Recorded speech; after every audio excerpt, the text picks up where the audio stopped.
ਅੱਜ ਅਸੀਂ ਕਰਨ ਜਾ ਰਹੇ ਹਾਂ ਜਮਾਤ ਦੂਸਰੀ ਦਾ ਤੀਸਰਾ ਪਾਠ ਮਨ ਦਾ ਡਰ। ਉਸ ਦੀ ਵਰਕਸ਼ੀਟ ਕਰਾਂਗੇ ਬਾਅਦ ਵਿੱਚ। ਪਹਿਲਾਂ ਕਰਾਂਗੇ ਪੰਜਾਬੀ ਪੁਸਤਕ ਦੂਸਰੀ ਸ਼੍ਰੇਣੀ ਦੀ ਜਿਹੜੀ ਹੈ ਉਸ ਦੇ ਵਿੱਚ ਪਾਠ ਤੀਸਰਾ ਮਨ ਦਾ ਡਰ ਪੜ੍ਹਾਂਗੇ ਇੱਕ ਵਾਰ, ਤਾਂ ਕਿ ਸਾਨੂੰ ਪਾਠ ਤੀਸਰੇ ਸੰਬੰਧੀ ਵਰਕਸ਼ੀਟ 'ਚ ਪੁੱਛੇ ਜਿਹੜੇ ਸਵਾਲ ਹਨ ਉਹ ਬਿਲਕੁਲ ਸਾਫ਼ ਹੋ ਜਾਣ। ਸੋ ਆਓ ਸ਼ੁਰੂ ਕਰਦੇ ਹਾਂ ਪਾਠ ਤੀਸਰਾ। ਮਨ ਦਾ ਡਰ। ਰਾਤ ਦਾ ਸਮਾਂ ਸੀ। ਬਾਲਕ ਮੋਹਨਦਾਸ ਕਮਰੇ ਵਿੱਚ ਇਕੱਲਾ ਪੜ੍ਹ ਰਿਹਾ ਸੀ। ਬਾਹਰ ਤੇਜ਼ ਹਵਾ ਚੱਲ ਰਹੀ ਸੀ। ਹਵਾ ਨਾਲ ਕਮਰੇ ਦੀ ਲਾਲਟਨ ਬੁਝ ਗਈ। ਮੋਹਨਦਾਸ ਨੇ ਇੱਧਰ ਉੱਧਰ ਦੇਖਿਆ। ਉਸ ਨੂੰ ਹਨੇਰੇ ਵਿੱਚ ਕੁਝ ਚਮਕਦਾ ਦਿਖਾਈ ਦਿੱਤਾ। ਉਸ ਨੂੰ ਇਸ ਤਰ੍ਹਾਂ ਲੱਗਿਆ ਕਿ ਖਿੜਕੀ ਕੋਲ ਕੋਈ ਖੜਾ ਹੈ।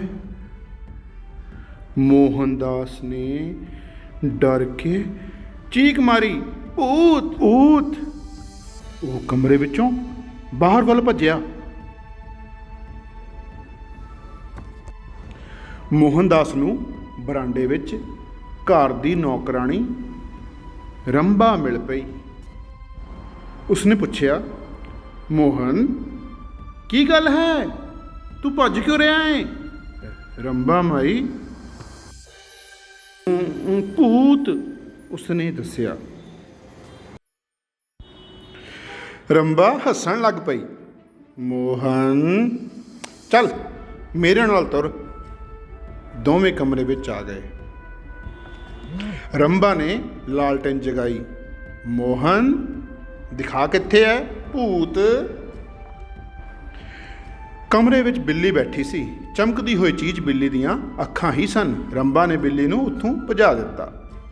ਉੱਥੇ ਖਿੜਕੀ ਕੋਲ ਕੱਪੜੇ ਟੰਗੇ ਹੋਏ ਸਨ। ਹਨੇਰੇ ਵਿੱਚ ਕੱਪੜੇ ਹਿਲ ਰਹੇ ਸਨ। ਇਸ ਤਰ੍ਹਾਂ ਲੱਗਦਾ ਸੀ ਜਿਵੇਂ ਕੋਈ ਆਦਮੀ ਖੜਾ ਹੋਵੇ। ਰੰਭਾ ਨੇ ਕੱਪੜੇ ਪਰਾਂ ਰੱਖ ਦਿੱਤੇ। ਰੰਭਾ ਬੋਲੀ, ਮੋਹਨ, ਲੈ ਭੱਜ ਗਿਆ ਭੂਤ। ਮੋਹਨ ਨੂੰ ਪਤਾ ਲੱਗ ਗਿਆ ਕਿ ਕਿਧਰੇ ਕੋਈ ਭੂਤ ਨਹੀਂ ਹੁੰਦਾ। ਭੂਤ ਮਨ ਦਾ ਡਰ ਹੁੰਦਾ ਹੈ। ਬੱਚਿਓ, ਕੀ ਤੁਸੀਂ ਜਾਣਦੇ ਹੋ ਕਿ ਇਹ ਬਾਲਕ ਕੌਣ ਸੀ? ਇਸ ਬਾਲਕ ਦਾ ਪੂਰਾ ਨਾਂ ਸੀ ਮੋਹਨਦਾਸ ਕਰਮਚੰਦ ਗਾਂਧੀ। ਇਸ ਬਾਲਕ ਨੂੰ ਹੁਣ ਅਸੀਂ ਮਹਾਤਮਾ ਗਾਂਧੀ ਦੇ ਨਾਲ ਜਾਣਦੇ ਹਾਂ। ਸੋ ਬੱਚਿਓ, ਇਹ ਸੀ ਪਾਠ ਤੀਸਰਾ। ਅਤੇ ਹੁਣ ਅਸੀਂ ਪਾਠ ਤੀਸਰਾ ਮਨ ਦਾ ਡਰ ਦੀ ਵਰਕਸ਼ੀਟ ਜੋ ਹੈ ਉਹ ਭਰਨ ਜਾ ਰਹੇ ਹਾਂ। ਪਹਿਲਾ ਜੋ ਪ੍ਰਸ਼ਨ ਹੈ ਉਹਦੇ ਵੱਲ ਦੇਖਦੇ ਹੋ ਹੈ, ਕਿਹੜਾ ਸਮਾਂ ਸੀ? ਸੋ ਇਹਦੇ ਵਿਕਲਪ ਹਨ ਦੁਪਹਿਰ, ਦੂਸਰਾ ਹੈ ਵਿਕਲਪ ਰਾਤ, ਤੀਸਰਾ ਸ਼ਾਮ, ਚੌਥਾ ਸਵੇਰ। ਤਾਂ ਤੁਸੀਂ ਸਾਰੇ ਜਾਣਦੇ ਹੋ ਕਿਹੜਾ ਸਮਾਂ ਸੀ? ਰਾਤ ਦਾ ਸਮਾਂ ਸੀ। ਦੂਸਰਾ ਪ੍ਰਸ਼ਨ ਹੈ, ਬਾਲਕ ਕਿੱਥੇ ਪੜ੍ਹ ਰਿਹਾ ਸੀ?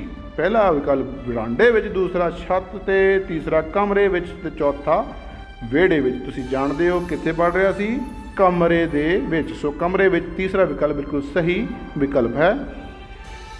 ਤੀਜਾ ਪ੍ਰਸ਼ਨ ਹੈ, ਹਨੇਰੇ ਵਿੱਚ ਕੀ ਹਿਲ ਰਿਹਾ ਸੀ? ਪਹਿਲਾ ਵਿਕਲਪ ਹੈ ਕੱਪੜੇ, ਦੂਸਰਾ ਬਿੱਲੀ, ਤੀਸਰਾ ਕੁੱਤਾ, ਚੌਥਾ ਹੈ ਖਿੜਕੀ। ਸੋ ਖਿੜਕੀ ਦੇ ਕੱਪੜੇ ਟੰਗੇ ਸਨ। ਸੋ ਕੀ ਹਿਲ ਰਿਹਾ ਸੀ ਹਨੇਰੇ ਵਿੱਚ? ਕੱਪੜੇ ਹਿਲ ਰਹੇ ਸਨ।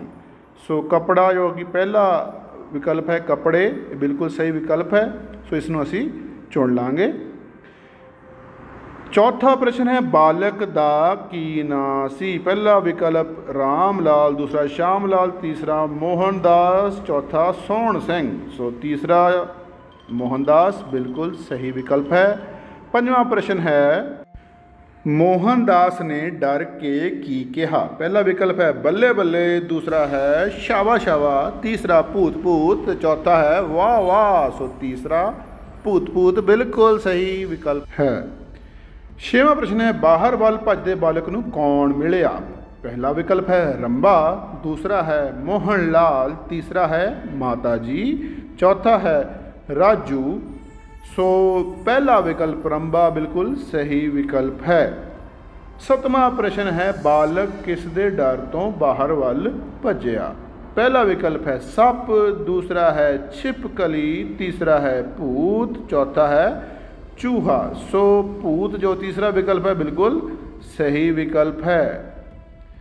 8वां प्रश्न है बालक की गल सुन के कौन हसन लगा। पहला विकल्प रंबा, दूसरा माता जी, तीसरा पिता जी, चौथा दोस्त। सो तुसीं सारे जानते हो रंबा हसन लगी सी क्योंकि वह मिली सी बरांडे विच। 9वां प्रश्न है रंबा ने की जगाया। पहला विकल्प बल्ब, दूसरा है लालटेन, तीसरा है दीवा ते चौथा विकल्प है अगरबत्ती। तुसीं सारे जानते हो की जगाया सी उसने लालटेन, जो कि दूसरा विकल्प बिल्कुल सही है। 10वां प्रश्न है कमरे विच की बैठा सी। पहला विकल्प बिल्ली, दूसरा घोड़ा, तीसरा खरगोश, चौथा है बांदर। सो की बैठा सी जान जी अखां चमक रही सन बिल्ली। पहला विकल्प बिल्कुल सही विकल्प है, इसनूं तुसीं चुन लेना है। अगला प्रश्न है 11वां नंबर प्रश्न चमकदी हुई चीज़ की सी। पहला विकल्प शेर दियाँ अखां, दूसरा मझ दियाँ अखां, तीसरा बिल्ली दियाँ अखां, चौथा गां दियाँ अखां। तुसीं सारे जानते हो की सी चमकदी चीज़ बिल्ली दियाँ अखां, जो कि तीसरा है सही विकल्प। 12वां प्रश्न रंबा ने किस नूं भजाया। पहला चोर नूं, दूसरा बिल्ली नूं, तीसरा चूहे नूं ते चौथा कुत्ते नूं। सही विकल्प बिल्ली नूं, दूसरा जो विकल्प है। 13वां प्रश्न खिड़की कोल की टंगिया सी।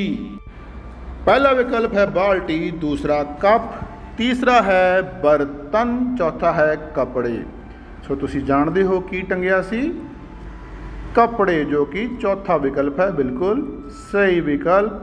14वां प्रश्न है मोहनदास नूं की पता लगा। सो मोहनदास नूं की पता लगा सी। पहला विकल्प है सफाई रखना, दूसरा है भूत मन का डर हुंदा है, तीजा विकल्प है मेहनत करना, चौथा विकल्प है सच बोलना। सो तुसीं जानते हो दूसरा विकल्प भूत मन का डर हुंदा है सही विकल्प है, जिसनों कि असीं चुन लिया है। 15वां प्रश्न है बालक मोहनदास असल विच कौन सी।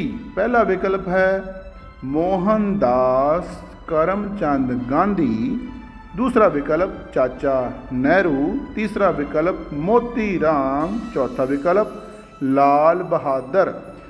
सो मोहनदास करमचंद गांधी पहला विकल्प बिल्कुल सही विकल्प है। बालक असल विच मोहनदास करमचंद गांधी सी। 16वां प्रश्न है बाहर तेज डैश चल रही सी।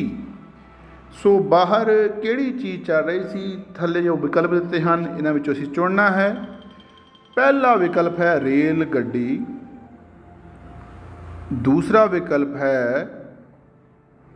हवा, तीसरा विकल्प है कार, चौथा विकल्प है चक्की। सो बाहर की चल रहा सी तेज हवा चल रही सी। सो दूसरा विकल्प बाहर तेज हवा चल रही सी बिल्कुल सही विकल्प है। 17वां प्रश्न है मोहनदास ने की वेख्या। पहला विकल्प है इस विच उपर हेठां, दूसरा विकल्प है सज्जे खब्बे, तीसरा विकल्प है इधर उधर, चौथा विकल्प है हसदे हसदे। सो मोहनदास ने किधर देखा सी इधर उधर। सो इधर उधर जो कि तीसरा विकल्प है बिल्कुल सही विकल्प है। 18वां प्रश्न है डैश नाल लालटैन बुझ गई। सो इत्थे खाली थां है जो डैश इसनूं मैं कह रहा हाँ उस असीं भरना है थल्लों देख के। पहला विकल्प है पानी, दूसरा है फूक, तीसरा है हवा ते चौथा है टुटण। सो किस दे नाल बुझ गई सी लालटेन हवा नाल। सो हवा नाल लालटेन बुझ गई सी, सही विकल्प है तीसरा। 19वां प्रश्न है मोहनदास ने डर के की मारी। पहला है चीख, दूसरा है आवाज़, तीसरा है ललकार, चौथा विकल्प है डांग। सो पहला विकल्प चीख बिल्कुल सही विकल्प है जिसनों असीं चुन लिया है। 20वां प्रश्न है किधरे कोई डैश नहीं हुंदा। पहला विकल्प है भूत, दूसरा है आदमी, तीसरा है औरत ते चौथा है गुस्सा। सो असीं सारे जानते हैं किधरे कोई भूत नहीं हुंदा। सो इस तरह तुहाडा पाठ ਤੀਸਰਾ ਮਨ ਦਾ ਡਰ ਵਰਕਸ਼ੀਟ ਪੂਰੀ ਹੋ ਚੁੱਕੀ ਹੈ। ਇਸ ਨੂੰ ਅਟੈਂਪਟ ਕਰਨ ਤੋਂ ਪਹਿਲਾਂ ਬੱਚਿਓ ਤੁਸੀਂ ਪਾਠ ਤੀਸਰਾ ਆਪਣਾ ਪੰਜਾਬੀ ਪਾਠ ਪੁਸਤਕ 'ਚ ਜ਼ਰੂਰ ਪੜ੍ਹ ਲੈਣਾ ਹੈ। ਧੰਨਵਾਦ।